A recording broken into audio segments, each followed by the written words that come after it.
నమస్కారం అండి. ఈరోజు అమ్మ ఆసరా అనాథ వృద్ధాశ్రమంలో అన్నగం దొరికిన కానీ శ్రీ ఆర్ లక్ష్మీపతి గారు, శ్రీమతి ఆర్ పద్మ గారు, వారి కుటుంబ సభ్యులు అన్నదాతగా వివరిస్తున్నారు. ధన్యవాదాలండి. మీరు మీ కుటుంబ సభ్యులు నిండు నూరేళ్లు ఆయురారోగ్యాలతో అశ్వత వద్దని కోరుకుంటూ అన్నదాత సుఖీభవ.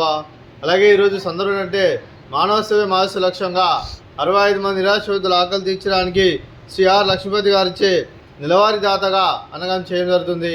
అలాగే శ్రీ ఆర్ లక్ష్మీపతి గారికి, శ్రీమతి ఆర్ పద్మ గారికి ప్రతి నెల ఒక పూట అన్నదానం చేసి ఇక్కడ ఉన్న 65 మందికి కడుపు నుండి అన్నం పెడుతున్న ఆర్ లక్ష్మీపతి గారికి, పద్మ గారికి ధన్యవాదాలు తెలుపుకుంటూ, అలాగే మీరు ఈ సంవత్సరం ఏ సంకల్పం అనుకున్నారో అది నెరవేరు మనసారా కోరుకుంటూ, అలాగే మీకు అంతా మంచిగా మనస్ఫూర్తిగా కోరుకుంటూ మీకు మీ కుటుంబ సభ్యులందరికీ ధన్యవాదాలు తెలుపుకుంటూ, అలాగే శ్రీ ఆర్ లక్ష్మీపతి గారికి, శ్రీమతి ఆర్ పద్మ గారికి, చిరంజీవి ఆర్ రోహిత్ గారికి, చిరంజీవి ఆర్ అనిరుద్ధి గారికి దీర్ఘాయుష్మాన్ భవ.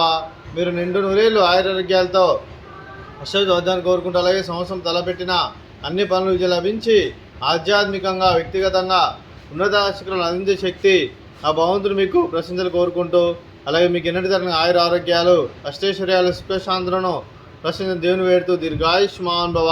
అలాగే శ్రీమతి ఆర్ పద్మ గారికి దీర్ఘ సుమంగళి భవ.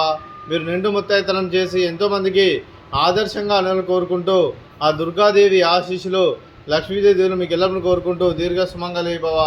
అలాగే ఆర్ లక్ష్మీపతి గారికి, వారి కుటుంబ సభ్యులందరికీ ఆ గణేష్ని ఆశీస్సులు ఆ పరమేశ్వరుని దేవుని ఎల్లప్పుడూ కోరుకుంటూ శుభాకాంక్షలు అండి. అలాగే ఆశ్రమానికి పెద్ద దిక్కు వివరిస్తున్న తండ్రి లాంటి పెంటేశ్వర మరియు పుష్పలమ్మ గారికి పాదవందనం చేసి ఇక్కడ 360 రోజులు నిత్యానందన కాన్సెప్ట్తో ముందుకు వచ్చి తను చేసి తన 100 మంది 1000 మందిని చేపిస్తున్న వెంకటేశ్వర మరియు పుష్పలమ్మ గారి వారి కుటుంబ సభ్యులందరూ ఎల్లప్పుడూ నిండు నూరేళ్లు ఆయురారోగ్యాలతో అశ్వత వద్దని కోరుకుంటూ, అలాగే వెంకటేశ్వర మరియు పుష్పలమ్మ గారికి ప్రత్యేక దినాలు తెలుపుకుంటూ పాదాభివందనం. అలాగే ఈరోజు శ్రీ ఆర్ లక్ష్మీపతి గారు, శ్రీ ఆర్ పద్మ గారు మీరు అన్నదానం చేస్తున్నారు, మేము అన్నదానం స్వీకరిస్తున్నాం. దాత సుఖీ భవ. ఈరోజు అన్నం చేసిన వంటకాలు స్వీట్ బాదుషా, అలాగే ఆలు బజ్జీ, ఫ్రూట్స్ బనానా, అలాగే రైస్, అలాగే బెండకాయ టమాటా పప్పు, సాంబారు. అన్నదాత సుఖీభవ. అన్నదాత సుఖీభవ. అన్నదాత సుఖీభవ. సుఖీభవ సుఖీభవ. అన్నదాత సుఖీభవ. సుఖీభవ సుఖీభవ. అన్నదాత సుఖీభవ.